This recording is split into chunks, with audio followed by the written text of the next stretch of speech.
Iraq के एक प्रभावशाली शिया मौलवी मुक्तदा अल सद्र ने सोमवार को कहा कि वो राजनीति से किनारा कर सकते हैं। इसके बाद मौलवी के समर्थकों में नाराजगी फैल गई और विरोध में उन्होंने राष्ट्रपति के महल और अन्य सरकारी दफ्तरों में धावा बोल दिया है।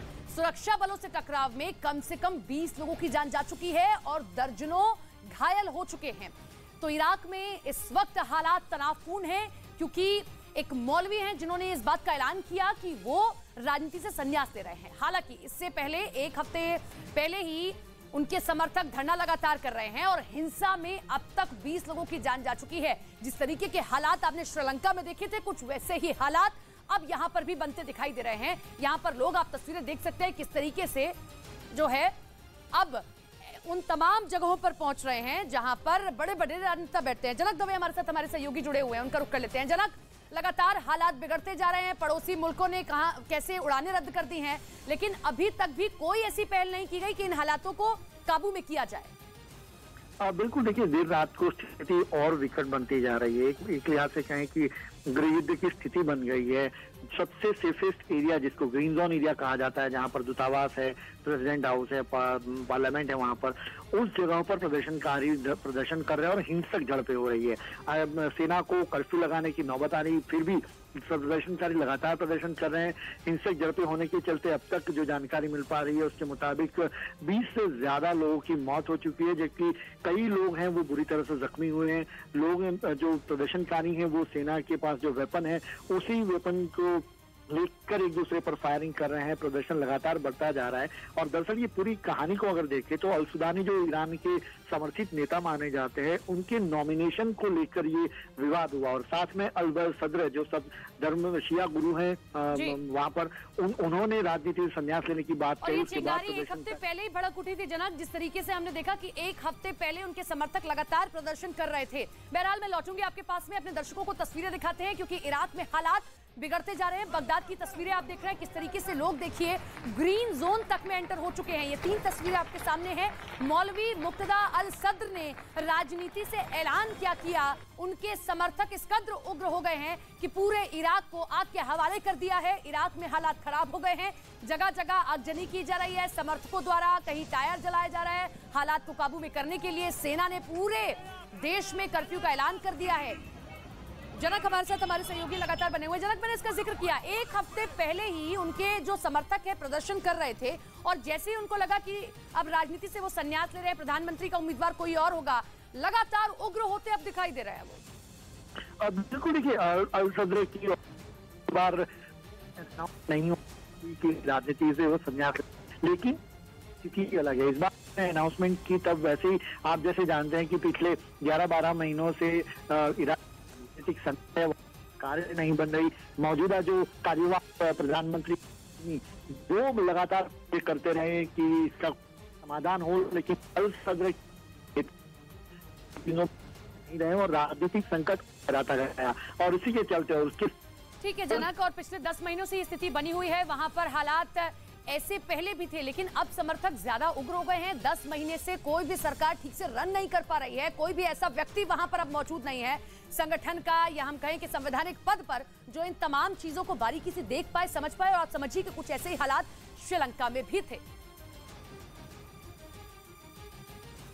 इराक में ईरान समर्थक मोहम्मद अल सुदानी को प्रधानमंत्री पद का उम्मीदवार बनाए जाने का विरोध अचानक हिंसक हो गया। श्रीलंका की तरह वहां भी विरोध जताने के लिए हजारों प्रदर्शनकारी संसद में दाखिल हो गए, जिसकी वजह से वहां हालात बेकाबू हो गए। इराक की राजधानी बगदाद से जो तस्वीरें सामने आई उनमें हजारों की संख्या में प्रदर्शनकारी दीवारें फांदकर संसद के अंदर दाखिल होते दिखाई दिए, जबकि एक दूसरी तस्वीर में विरोध कर रहे लोग संसद के अंदर हंगामा करते नजर आए। खबर है कि जिस इलाके में प्रदर्शनकारियों ने कब्जा जमाया है वहां न सिर्फ संसद है बल्कि तमाम देशों के दूतावास भी मौजूद हैं और अगर प्रदर्शनकारी वहां घुस गए तो हालात और खराब हो सकते हैं। असल में ये बवाल तब हुआ जब इराक की गठबंधन सरकार ने मोहम्मद अल सुदानी को पीएम उम्मीदवार बना दिया, जिन्हें ईरान का समर्थक माना जाता है। इसी वजह से मौलवी मुक्तदा अल सद्र और उनके समर्थकों ने उनके खिलाफ मोर्चा खोल दिया। कर्नाटक में गणेश उत्सव से पहले नया विवाद खड़ा हो गया। बेंगलुरु में महानगर पालिका ने गणेश चतुर्थी के मौके पर बुधवार को मांस बेचने पर रोक लगा दी। AIMIM नेता असदुद्दीन ओवैसी ने इस फैसले पर सवाल उठाए और इसे छोटे दुकानदारों के साथ अन्याय करार दिया। मैं क्या खाऊंगा, क्या नहीं खाऊंगा, क्या पहनूंगा, वो आप पे अख्तियार ही नहीं है। वो साथ ही ओवैसी ने बेंगलुरु महानगर पालिका के इस फैसले को संविधान के खिलाफ बताया। हालांकि ये पहला मौका नहीं है जब इस तरह का फैसला लिया गया हो।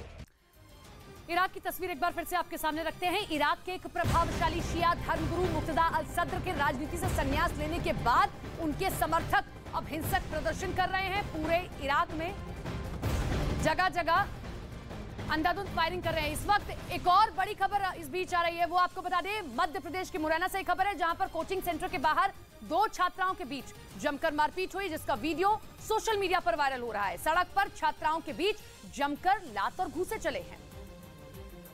तो मध्य प्रदेश के मुरैना की तस्वीर आप देख रहे हैं जहां पर छात्राओं के बीच किस कदर मारपीट हुई है। कोचिंग सेंटर के बाहर ये दोनों छात्राएं भिड़ गई हैं और ये तस्वीर आपके सामने कि कैसे जमकर दोनों के बीच लात घूंसे चलते हैं। वहां मौजूद बाकी छात्रों को बीच बचाव करना पड़ा है, तब जाकर स्थिति संभली है। ये देखिए आपके सामने तस्वीर और ये पूरी वीडियो अब सोशल मीडिया पर भी वायरल हो रही है। कैसे दो छात्राओं में किसी एक बात को लेकर विवाद इतना बढ़ गया कि दोनों के बीच दंगल सड़क पर ही शुरू हो गया है। ये देखिए दोनों एक दूसरे के साथ कैसे मारपीट कर रही हैं, जमकर लात घूंसे चल रहे हैं। वहां मौजूद बाकी छात्रों को बीच बचाव करना पड़ा है। उत्तराखंड के उधम सिंह नगर में सरकारी स्कूल में सौर पैनल लगाने को लेकर बड़ा बवाल हो गया, जिसके बाद स्कूल स्टाफ और ग्रामीण आपस में ही भिड़ गए और दोनों पक्षों में मारपीट शुरू हो गई और एक दूसरे पर कुर्सियों से हमला करने लगे। इतने पर भी हंगामा शांत नहीं हुआ तो एक दूसरे पर लात घूंसे और लाठी डंडे चलाने लगे। महिलाओं और बुजुर्गों को भी नहीं बख्शा जा रहा था। हर तरफ चीख पुकार मची हुई थी। मत करो भाई। कुछ लोग इस लड़ाई को शांत करवाते भी नजर आए, लेकिन लोगों का गुस्सा 7वें आसमान पर था और वो शांत होने की मूड में नहीं थे। बाद में सूचना के बाद मौके पर पहुंची पुलिस ने हस्तक्षेप कर मामले को शांत कराया। दिल्ली के पास हरियाणा के गुरुग्राम से चौंकाने वाली कुछ तस्वीरें सामने हैं। वहां एक हाउसिंग सोसाइटी की लिफ्ट में फंसे आदमी ने बाहर निकलते ही गार्ड को थप्पड़ जड़ दी, जिस पर हंगामा खड़ा हो गया। बताया गया कि वो आदमी उसी हाउसिंग सोसाइटी में रहता है और 5 मिनट तक लिफ्ट में फंस गया, जिसे इस बात पर इतना गुस्सा आ गया कि उसने लिफ्ट से बाहर आते ही सोसाइटी के गार्ड पर थप्पड़ों की बरसात कर दी, जिस पर उस हाउसिंग सोसाइटी के बाहर कई गार्ड इकट्ठा हो गए। उन्होंने उस आदमी के खिलाफ जमकर नारेबाजी की। थप्पड़ मारने की ये पूरी घटना वहां लगे सीसीटीवी कैमरे में कैद हो गई, जिसमें दिखा कि लिफ्ट से उस आदमी को बाहर निकालने के लिए 3 लोग वहां पहुंचे। पहला गार्ड और 2 लिफ्ट ऑपरेटर, जिन्होंने जैसे ही लिफ्ट से उस आदमी को बाहर निकाला वो सीधे गार्ड की तरफ बढ़ा और उसे एक के बाद एक कई थप्पड़ जड़ दिए। वो वहीं नहीं रुका, उसने एक तमाचा लिफ्ट ऑपरेटर को भी मारा। मैंने भी सर आप गलत है, मेरी कोई गलती हो तो बताओ, मुझे क्यों मार रहे हो? तो वो मेरे को छोड़ के फिर उसको मारा।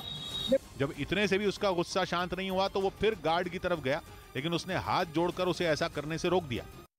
उधर जेपी नड्डा ने कामाख्या मंदिर में दर्शन किए। असम दौरे पर गए बीजेपी अध्यक्ष जेपी नड्डा ने गुवाहाटी में कामाख्या मंदिर में पूजा की। पंजाब के लुधियाना में एक बाइक सवार चोर ने एक महिला का पर्स छीन लिया। मुख्तार अंसारी के बेटे अब्बास अंसारी की अग्रिम जमानत याचिका हाईकोर्ट की लखनऊ बेंच ने खारिज कर दी।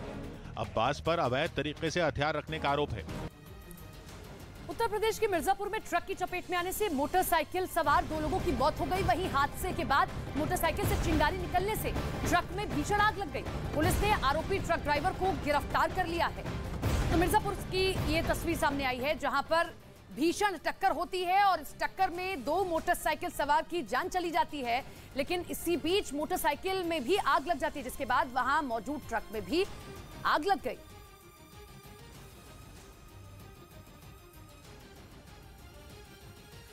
बिहार के खगड़िया में एक चोर की पिटाई का वीडियो वायरल हो गया है और जिसमें कुछ लोग जमकर उसकी पिटाई करते दिखाई दे रहे हैं। आरोप है कि युवक चोरी की बाइक से बाजार आया था।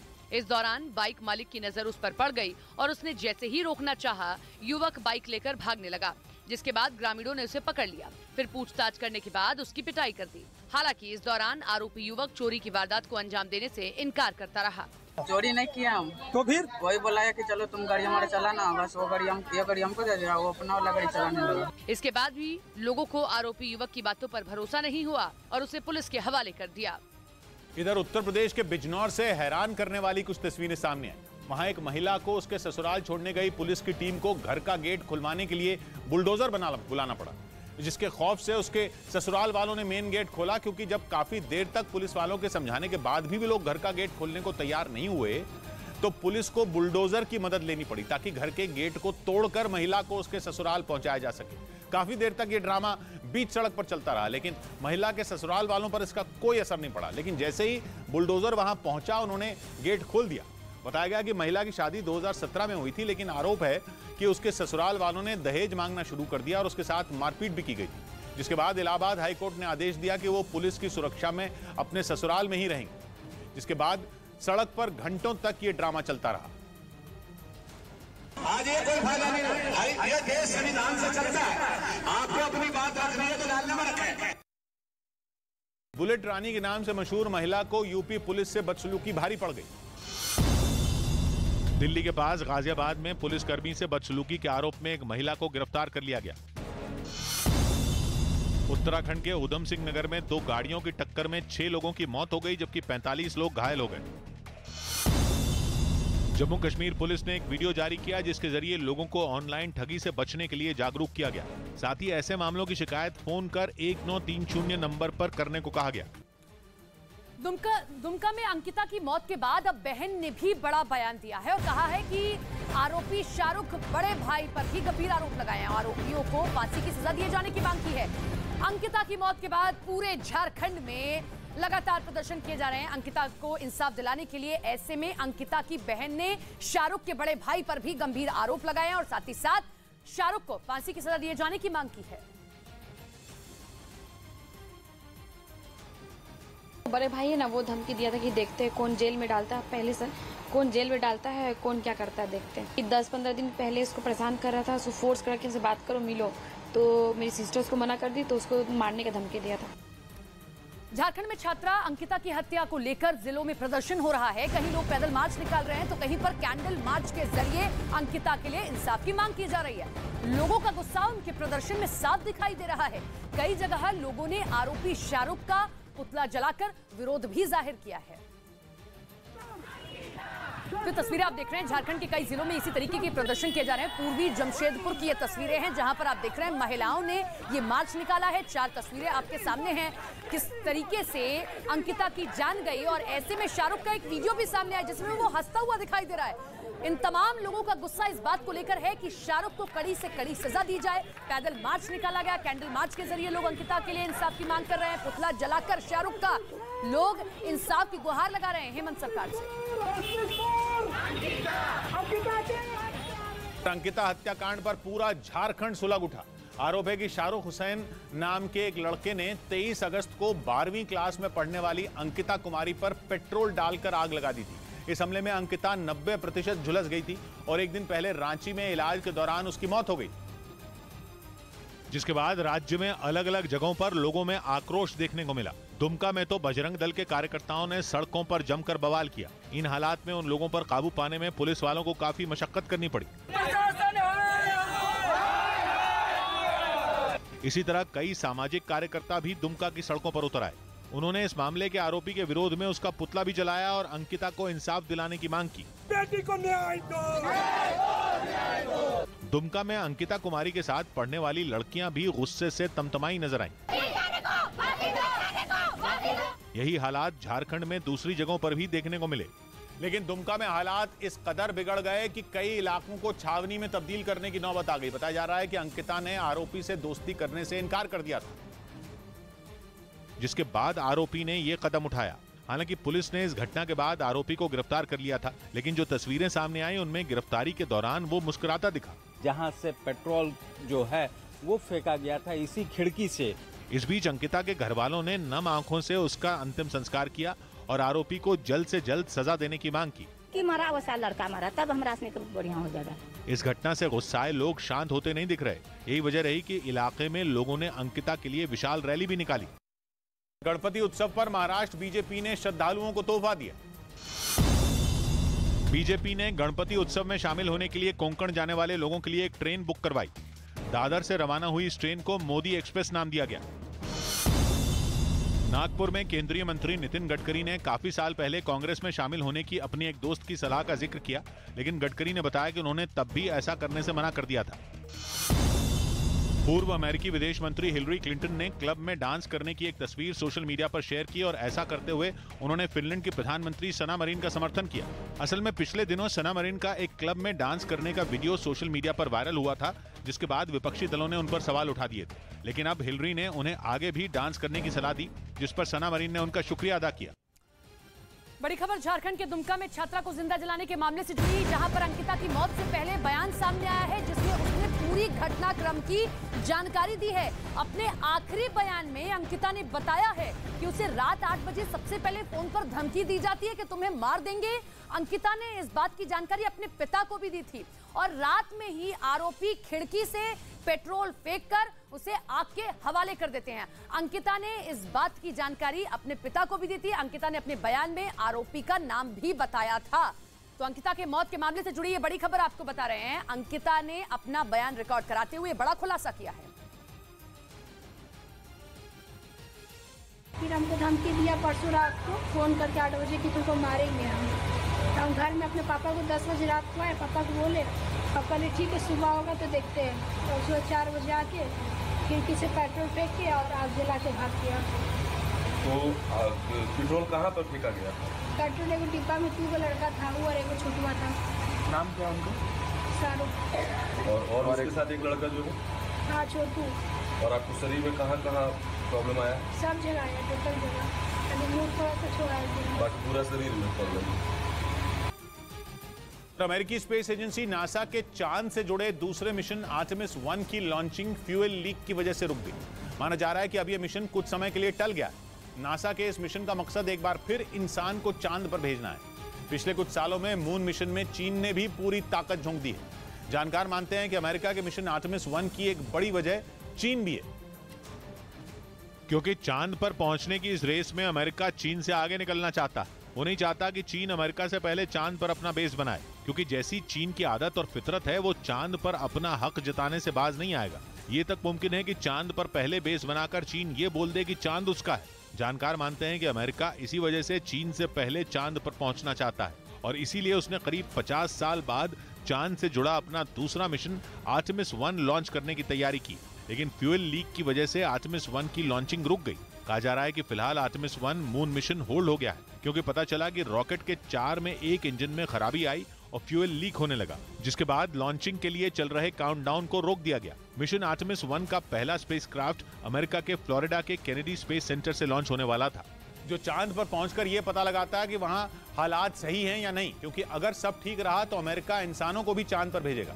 लेकिन इससे पहले नासा कई तरह के प्रयोग करेगा, जिसके लिए मिशन आर्टेमिस 1 के तहत 322 फीट लंबा और 2600 टन वजन वाला स्पेस लॉन्च सिस्टम और ओरियन क्रू कैप्सूल चंद्रमा पर पहुंचेंगे।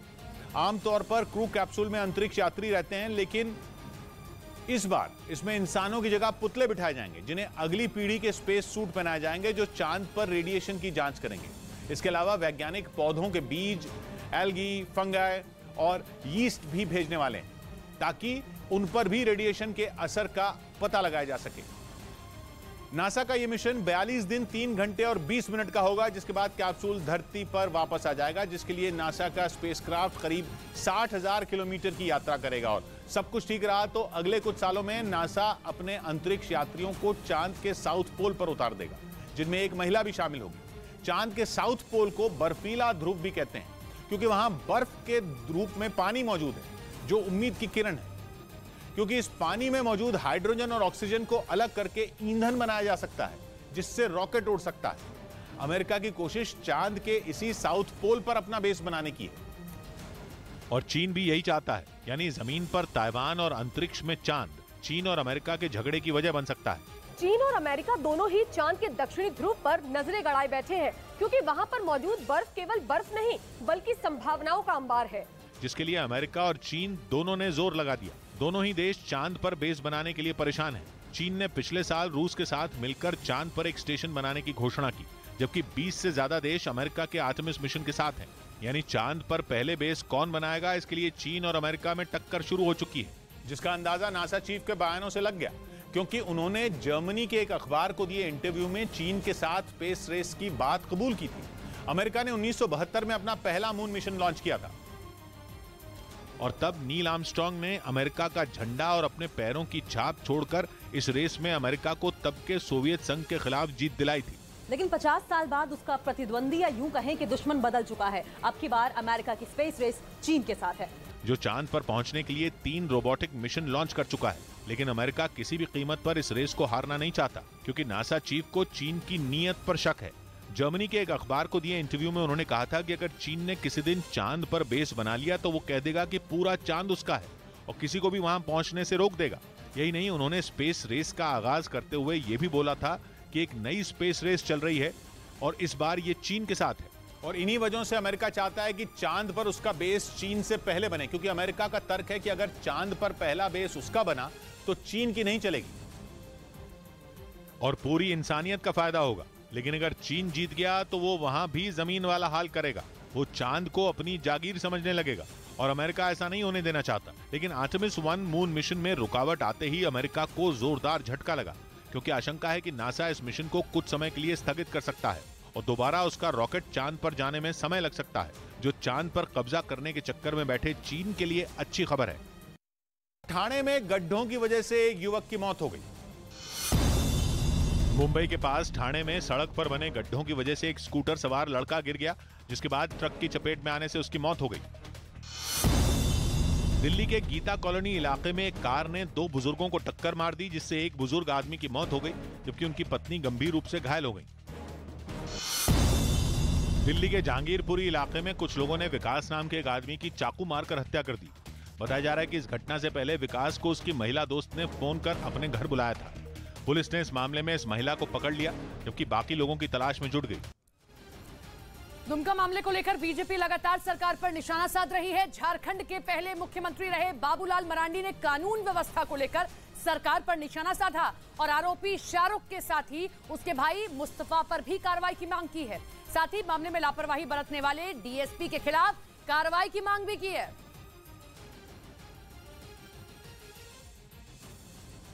एक तो हमने कहा कि भाई न्याय तभी मिलेगी और अंकिता की आत्मा को भी तभी शांति मिलेगी। फर्स्ट ट्रैक कोर्ट गठित करके त्वरित कार्रवाई होना चाहिए, सुनवाई होनी चाहिए, अपराधियों को सजा होनी चाहिए, कठोर दंड। और दूसरा जो मैं कह रहा था कि 120B के तहत यहाँ के जो डीएसपी है नूर मुस्तफा, उनके बारे में बहुत ही शिकायत है और वो इन लोगों को बचाने की प्रयास कर रहे हैं, कोशिश कर रहे हैं। वहीं समूचे झारखंड में अंकिता के लिए इंसाफ की लगातार गुहार लगाई जा रही है। झारखंड के देवघर जिले में भी अंकिता की हत्या को लेकर लोगों में आक्रोश है।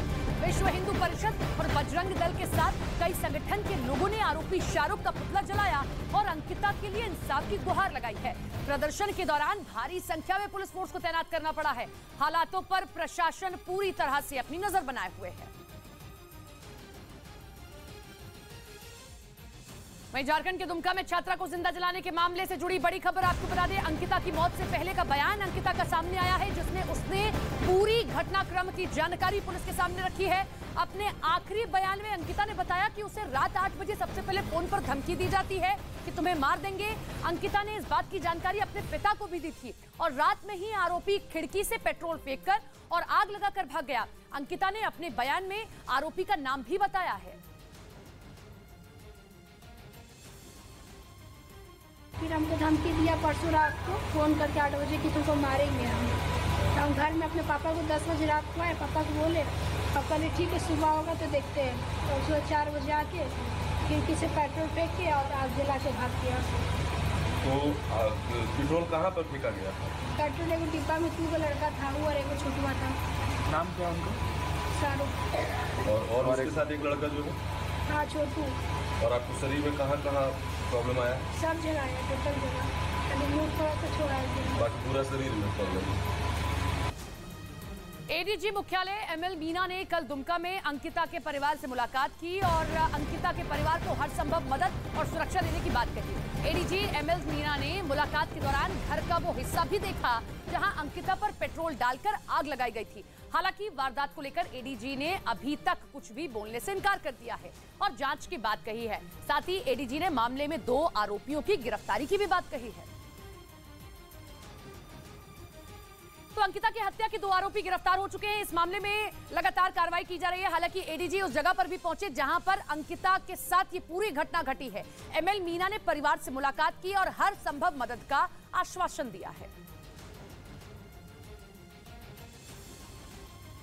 जो उनके परिवार के सदस्यों ने, मृतक के पिता ने जो बताया है कि कैसे, कहां से पेट्रोल डाला, किस खिड़की से, उसको घर के अंदर से और बाहर से दोनों तरफ से देखा है। अभी हम लोग इसको देखने में और उसको उनसे बात करने की प्रक्रिया में ही हैं, इसलिए अंतिम रूप से कुछ अभी कहने की स्थिति में नहीं है। उत्तर प्रदेश के बरेली से हैरान करने वाला वीडियो सामने आया है, जिसमें एसएसपी दफ्तर में महिला ने शिकायत नहीं सुनने का आरोप लगाते हुए एक दरोगा की चप्पल से पिटाई कर दी, जिसका वीडियो सोशल मीडिया पर वायरल हो गया। इस वीडियो में एक महिला दरोगा को चप्पल से मारती दिखाई दी। इस दौरान दरोगा ने खुद को बचाने के लिए उसे धक्का दे दिया, जिससे महिला सड़क पर गिर गई, मगर वो उठी और एक बार फिर दरोगा को मारने के लिए दौड़ी। जिसके बाद दरोगा ने वहां मौजूद पुलिसकर्मियों से महिला को काबू करने के लिए कहा। इसके बाद एक पुलिसकर्मी ने महिला को पकड़ने की कोशिश की, लेकिन वो नहीं रुकी। कभी वो दरोगा को अपने हाथ में मौजूद झोले से मारती दिखी, तो कभी हाथ या फिर चप्पल से। इतना ही नहीं, दरोगा के एसएसपी ऑफिस में घुसने के बाद भी वो उसके पीछे दौड़ती नजर आई। जब उसे रोकने की कोशिश की गई तो सड़क पर लेटकर हंगामा करने लगी। काफी देर तक चले हंगामे के बाद पुलिसकर्मियों ने उस महिला को हिरासत में ले लिया। चैनल जो है आपके भरोसे पर खरा उतरने में नंबर 1 सच की राह पर चलने में, आपके लिए लड़ने में नंबर 1 आपकी आवाज बनने में, जिसके पास है एंकर की टीम नंबर 1, जो है राजनीति के खेल से लेकर खेल की कवरेज में नंबर 1। आज तक को पछाड़, अब है देश का नंबर 1 न्यूज चैनल। तो देखते रहिए न्यूज़ 18 इंडिया। देखिए, इन्होंने पूरा बैग पैक किया हुआ है, जिसको कहते हैं कि युद्ध के लिए तैयार है ये कमांडो। जवानों के अलावा K9 दस्ते में शामिल वफादार डॉग स्क्वाड ने भी जी जान से अभ्यास किया। फिर चाहे वो कहीं छिपा बम ढूंढना हो या फिर भीड़ में छिपे दुश्मन को पहचानना, चीन और ताइवान जंग की कगार पर खड़े हैं। इसलिए अपने से कई गुना शक्तिशाली दुश्मन से लड़ने के लिए ताइवान उसी लेवल की तैयारी कर रहा है। उसकी नौसेना और वायुसेना तो पहले से ही तैयार है और अब पुलिस ने ताइवान की जमीन पर पैर रखने वाले दुश्मन को मजा चखाने की प्रैक्टिस की, क्योंकि उन्हें पता है कि चीन से जीतने के लिए सबको तैयार होना होगा, क्योंकि वो कभी भी कहीं से भी आ सकता है। पर यूक्रेन के ज़ापोरिज़िया परमाणु प्लांट के पास हुए हमले से अफरा तफरी मच गई। ज़ापोरिज़िया परमाणु प्लांट यूरोप का सबसे बड़ा परमाणु प्लांट है, जिस पर जंग की शुरुआत के कुछ ही दिन बाद रूस की सेना का कब्जा हो गया था। लेकिन यूक्रेन इसी किसी कीमत पर अपने हाथों से जाने नहीं देना चाहता, और इसीलिए ज़ापोरिज़िया परमाणु प्लांट के आसपास दोनों तरफ से गोलाबारी हो रही है, जिसकी वजह से प्लांट के आसपास खूब तबाही हुई। अंधेरे में उठती आग की ये तेज लपटें उसी तबाही का नमूना है। ये आग तेज थी और इसे बुझाने में घंटों लग गए। जो नुकसान हुआ वो अलग। यूक्रेन ने आरोप लगाया कि यह बर्बादी रूस की सेना ने ज़ापोरिज़िया परमाणु प्लांट के आसपास जो बम बरसाए उसकी वजह से हुई। यूरोप के इस सबसे बड़े परमाणु प्लांट पर रूस का कब्जा है और यूक्रेन बार बार ये कह रहा है कि उसे बर्बाद करने के लिए रूस के सैनिक ज़ापोरिज़िया परमाणु प्लांट में भी विस्फोट कर सकते हैं। पाकिस्तान में भारी बारिश के बाद आए सैलाब में मरने वालों की संख्या बढ़कर 1000 से ज्यादा हो गई है।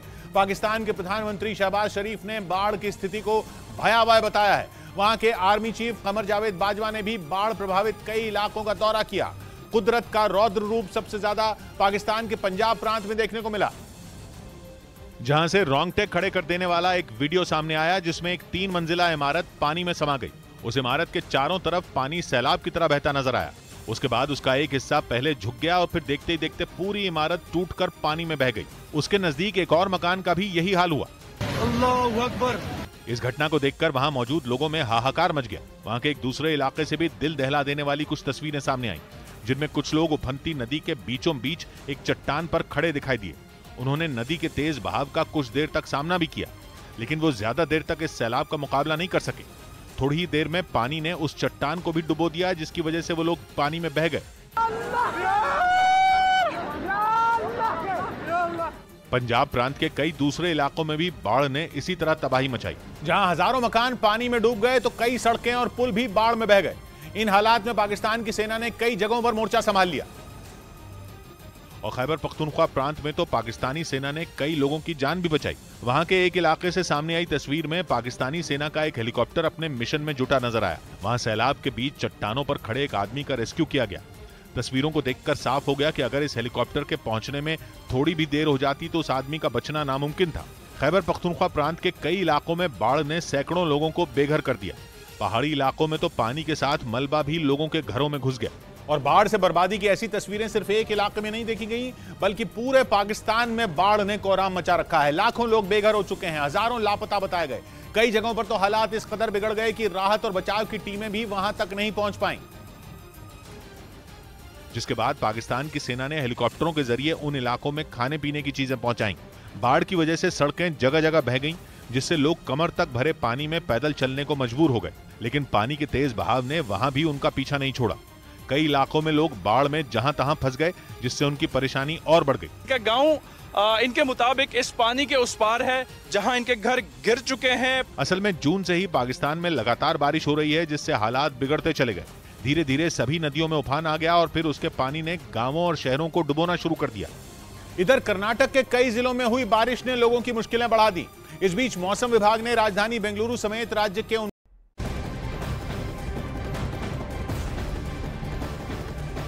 उत्तर प्रदेश के सहारनपुर में भारी बारिश के बाद नदी नाले उफान पर हैं। शाकंभरी देवी के नजदीक नदी में अचानक आए पानी के तेज बहाव में श्रद्धालुओं के कई वाहन डूब गए हैं। हालांकि गनीमत रही, इनमें सवार सभी श्रद्धालु सुरक्षित हैं। अचानक आए पानी की बहाव को देखकर श्रद्धालु और दुकानदार सहम गए हैं। उत्तर प्रदेश के सहारनपुर की तस्वीरें आप देख रहे हैं। उत्तर प्रदेश के कई जिलों में तेज बारिश के कारण बाढ़ जैसे हालात हैं। ये तस्वीर सहारनपुर की है, जहां पर शाकंभरी देवी के दर्शन करने आए श्रद्धालुओं के किस तरीके से वाहन पानी में डूब गए हैं। हालांकि गनीमत यह रही कि किसी भी तरीके से जान का नुकसान नहीं हुआ है।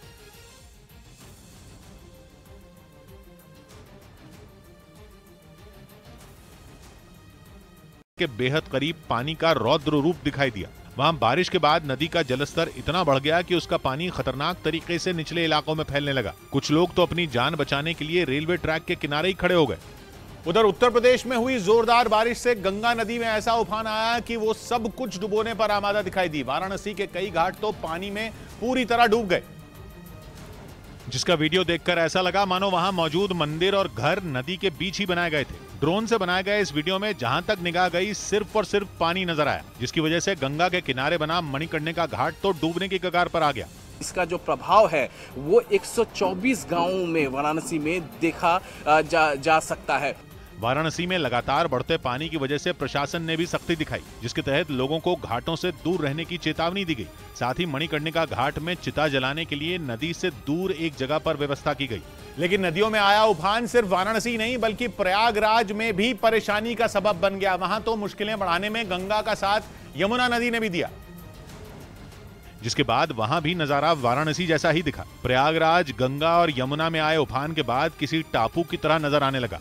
वहां से आए एक वीडियो में तो कई मकान आधे से ज्यादा डूबे नजर आए। वहीं घरों के बीच नाव चलाने की नौबत तक आ गई। बताया गया कि वहां यमुना नदी खतरे के निशान को पार कर गई, जिसकी वजह से यमुना के किनारे बसे फतेहपुर में भी तबाही मच गई। वहां तो हालात इतने खराब हो गए कि कुछ इलाकों में बाढ़ का संकट गहराने लगा। 5 से 6 गाँव जो है बाढ़ से प्रभावित है। और यमुना का उफान सिर्फ घाटों तक सीमित नहीं था, बल्कि लोगों के घरों में भी ये पानी परेशानी लेकर आया। कुछ जगहों पर तो इतना पानी जमा हो गया कि लोगों ने घर छोड़कर छतों पर डेरा जमा लिया। वहीं आसपास के कुछ गांवों में फंसे लोगों को निकालने के लिए रेस्क्यू ऑपरेशन चलाया गया, जिसमें लोग अपना जरूरी सामान लेकर नावों की मदद से सुरक्षित जगहों की तरफ जाते दिखे। चीन और ताइवान में जारी तनाव के बीच अमेरिका ने परमाणु हथियारों से लैस 2 जंगी जहाज ताइवान स्ट्रेट में तैनात कर दिए।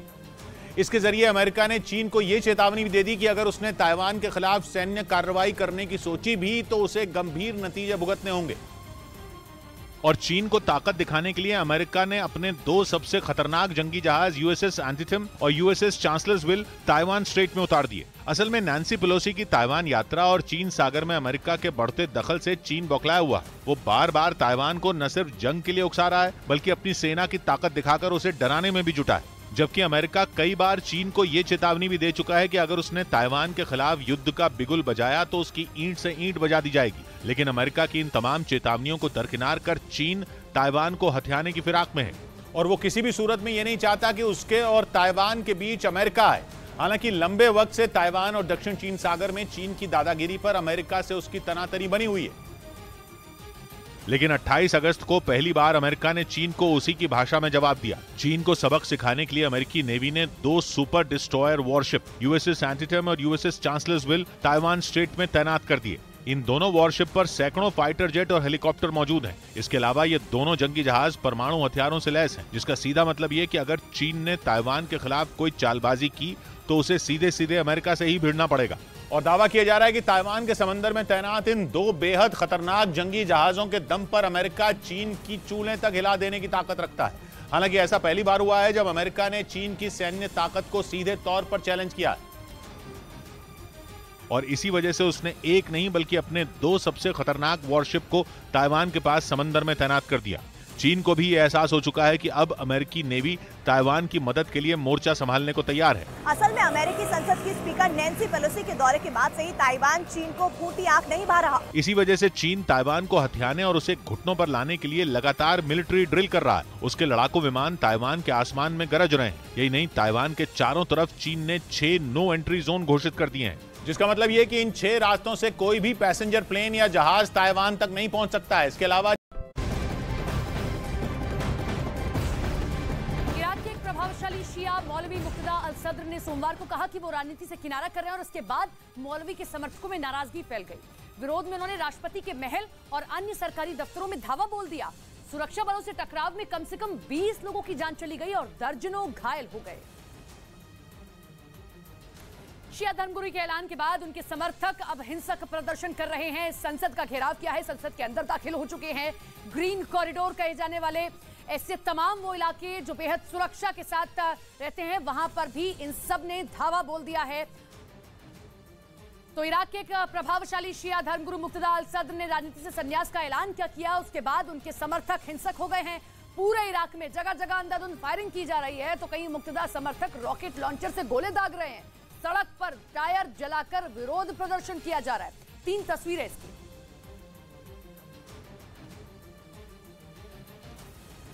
तो इराक में कर्फ्यू का ऐलान कर दिया गया है क्योंकि वहां के मौलवी जो काफी प्रभावशाली हैं, मुक्तदा अल सदर, उनकी ओर से कहा गया कि वो राजनीति से संन्यास ले रहे हैं। इसके बाद उनके सभी समर्थक हिंसक हो गए हैं। पूरे इराक को आग के हवाले कर दिया है। हालात काबू में करने के लिए सेना ने पूरे इराक में कर्फ्यू का ऐलान कर दिया है। हालांकि इससे पहले 1 हफ्ते पहले ही वो इस तरीके का प्रदर्शन कर रहे थे, लेकिन अब उग्र प्रदर्शन किया जा रहा है।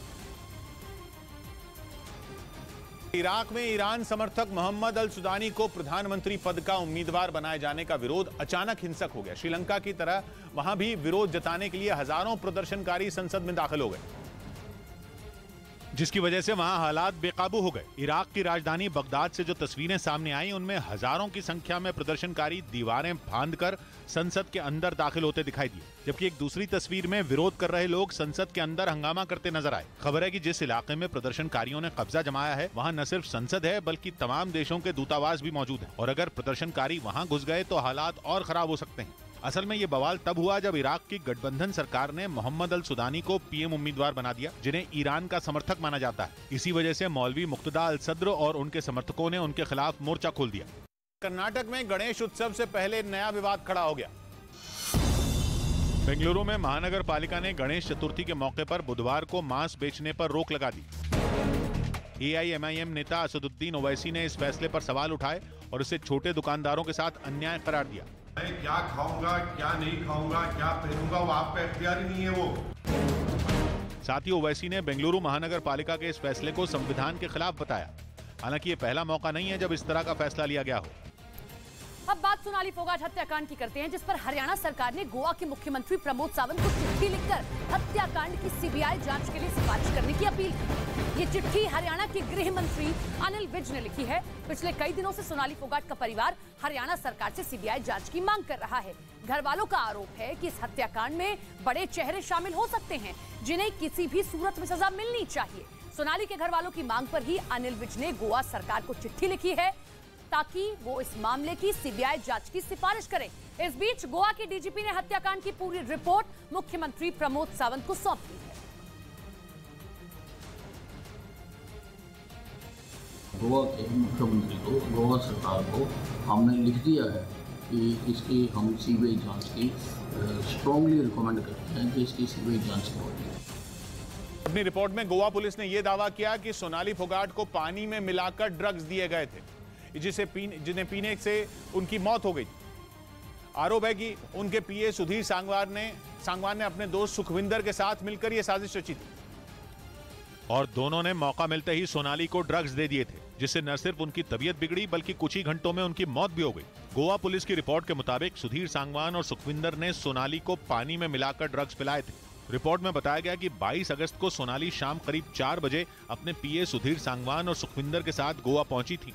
इसके बाद वो नॉर्थ गोवा में मौजूद द ग्रैंड लियोनी रिजॉर्ट चली गईं।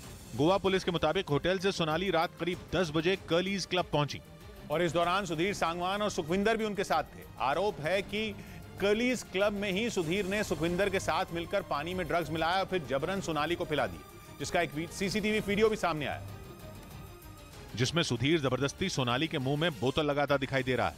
गोवा पुलिस का दावा है कि बोतल के अंदर पानी में ड्रग्स मिलाए गए थे। इस दौरान सोनाली डांस करते हुए लड़खड़ाती नजर आई। हत्या के बाद सोनाली फोगाट का ये तीसरा वीडियो सामने आया है, जिसमें वो सुधीर सांगवान के साथ दिखाई दे रही हैं। पहले वीडियो में वो काले रंग की ड्रेस पहनकर सुधीर और सुखविंदर के साथ क्लब में डांस करती दिखाई दी थी, जबकि दूसरे वीडियो में सुधीर लड़खड़ाती हुई सोनाली को सहारा देकर ले जाता नजर आया था। इस वीडियो में सुखविंदर भी पास में खड़ा दिखाई दिया था। और अब तीसरे वीडियो में सुधीर सोनाली को जबरन कुछ पिलाता दिखाई दे रहा है। दावा किया जा रहा है कि सोनाली फोगाट हत्याकांड से जुड़े ये तीनों वीडियो कर्लीज क्लब के ही हैं, जहां सोनाली को साजिश के तहत ड्रग्स दिए गए थे। पुलिस के मुताबिक ड्रग्स देने के बाद रात करीब 2:30 बजे सोनाली फोगाट की तबीयत खराब होनी शुरू हुई थी, जिसके बाद सुधीर उन्हें बाथरूम ले गया था, जहां सोनाली को कई उल्टियां हुई। पुलिस का दावा है कि रात करीब 2 घंटे तक सोनाली वॉशरूम में ही थी। उनकी हालत इतनी बिगड़ चुकी थी कि वो अपने पैरों पर खड़ी तक नहीं हो पा रही थी। बाद में 23 अगस्त सुबह करीब 6 बजे सुधीर और सुखविंदर उन्हें किसी तरह बेहोशी की हालत में कर्लीज क्लब से होटल लेकर पहुंचे और फिर सोनाली फोगाट को पास के ही अस्पताल पहुंचाया गया, जहां उनकी मौत हो गई थी। बाद में उनके घर वालों की शिकायत और पोस्टमार्टम रिपोर्ट आने के बाद पुलिस ने सुधीर और सुखविंदर को गिरफ्तार कर लिया। और पुलिस सूत्रों का दावा है कि पूछताछ में दोनों ने सोनाली को ड्रग्स देने की बात कबूल कर ली थी। पुलिस के मुताबिक सोनाली को पानी में मिलाकर ड्रग्स दिए गए थे, जिन्हें सुधीर ने होटल कर्मचारी दत्त प्रसाद गांवकर से मंगवाया था। ड्रग्स के लिए सुधीर ने उसे 7,000 और इस काम के लिए इसे अलग से 5,000 रुपए दिए थे। जांच के दौरान पुलिस ने लेडीज टॉयलेट से ड्रग्स भी बरामद कर लिए थे, जिन्हें बोतल में छिपाया गया था। इसके बाद दोनों के खिलाफ एनडीपीएस एक्ट के तहत भी केस दर्ज कर लिया गया। इस मामले में सुधीर और सुखविंदर और दत्त प्रसाद गांवकर के साथ 5 लोग गिरफ्तार किए जा चुके हैं। गुलाम नबी आजाद ने फिर राहुल गांधी पर हमला बोला। पूर्व केंद्रीय मंत्री गुलाम नबी आजाद ने कांग्रेस अध्यक्ष पद की चुनाव प्रक्रिया पर सवाल उठाए। साथ ही राहुल गांधी को कांग्रेस के पिछड़ने की वजह बताया। जब से राहुल जी को उन्होंने आगे बढ़ाना रहा और रिजल्ट 0 आने लगे। कांग्रेस नेता तारिक अनवर ने राहुल गांधी का बचाव किया और गुलाम नबी आजाद को नसीहत दी कि उन्हें पार्टी में रहते हुए इन मुद्दों पर बात करनी चाहिए थी। पार्टी फोरम से अगर ये बात कहते या इस सवाल को उठाते तो उसमें वजन होता। गुलाम नबी आजाद के इस्तीफे के बाद अब जम्मू कश्मीर में 12 और नेताओं ने कांग्रेस से इस्तीफा दे दिया।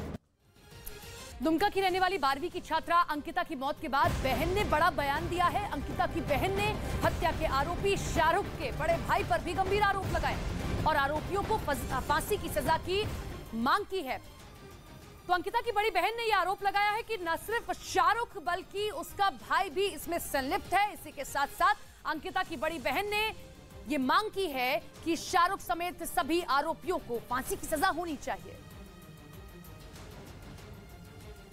बड़े भाई है ना, वो धमकी दिया था कि देखते हैं कौन जेल में डालता है, पहले से कौन जेल में डालता है, कौन क्या करता है देखते हैं। कि 10-15 दिन पहले इसको परेशान कर रहा था, उसको फोर्स करके से बात करो मिलो, तो मेरी सिस्टर्स को मना कर दी तो उसको मारने का धमकी दिया था।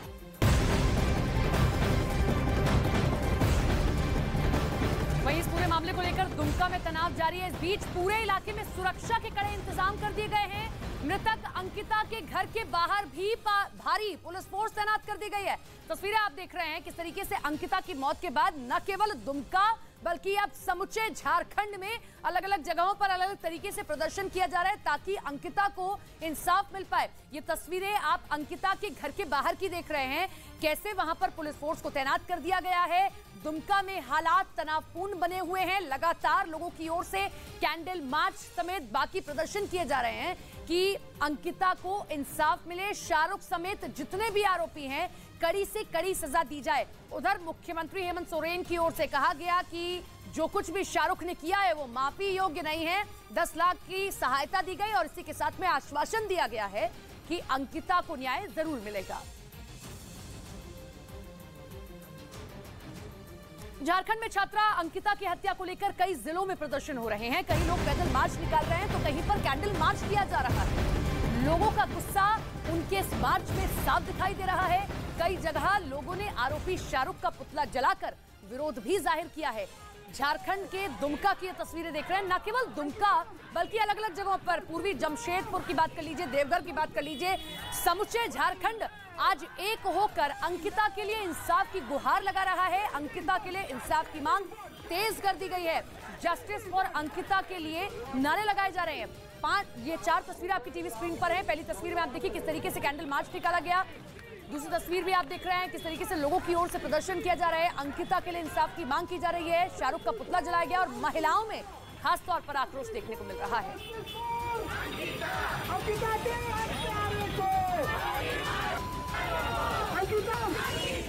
वहीं अंकिता मौत मामले में अब सियासत भी तेज हो गई है। बीजेपी लगातार मौजूदा हेमंत सरकार पर निशाना साध रही है। झारखंड के पहले मुख्यमंत्री रहे, उन्होंने कानून व्यवस्था को लेकर कैसे निशाना साधा है। बाबूलाल मरांडी ने निशाना साधते हुए कहा कि मुस्तफा पर कार्रवाई होनी चाहिए, साथ ही मामले में लापरवाही बरतने वाले डीएसपी के खिलाफ भी कार्रवाई की जानी चाहिए।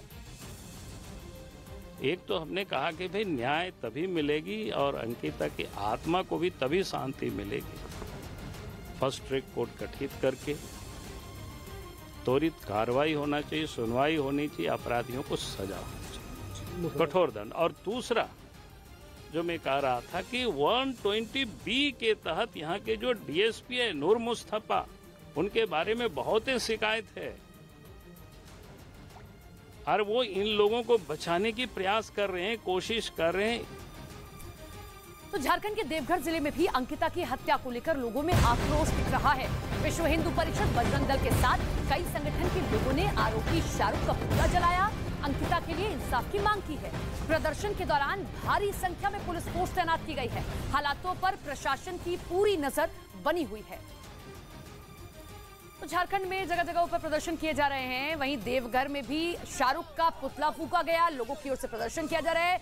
हिंदू संगठन भी लगातार प्रदर्शन कर रहे हैं। विश्व हिंदू परिषद की ओर से ये प्रदर्शन किया गया जिसमें शाहरुख का पुतला फूंका गया। अंकिता के लिए इंसाफ की मांग तेज हो चुकी है। हालात तनावपूर्ण हैं, इसी को लेकर प्रशासन मुस्तैद है। झारखंड के जमशेदपुर में भी अंकिता की हत्या करने वाले शाहरुख नाम के आरोपी के खिलाफ लोगों का गुस्सा फूटा है। बड़ी संख्या में महिलाओं ने यहां प्रदर्शन किया है। आरोपी शाहरुख का पुतला जलाकर लोग विरोध कर रहे हैं।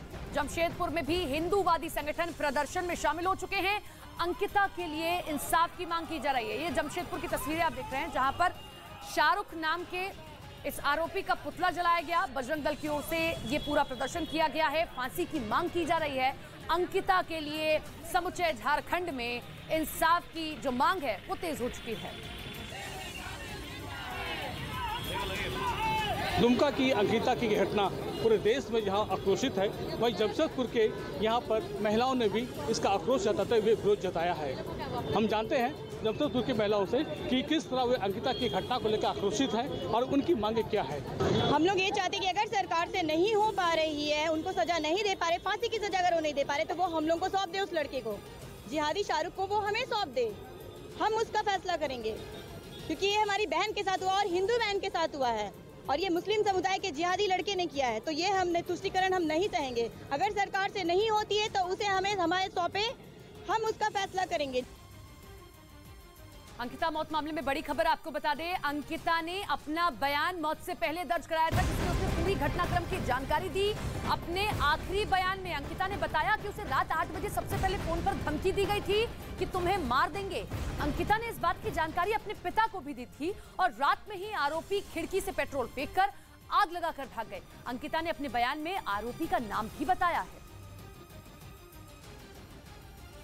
फिर हमको धमकी दिया परसों रात को फ़ोन करके 8 बजे कि तुमको मारेंगे हम घर में अपने पापा को 10 बजे रात को आए, पापा को बोले, पापा ने ठीक है सुबह होगा तो देखते हैं। तो सुबह 4 बजे आके खिड़की से पेट्रोल फेंक के और आग जला के भाग गया।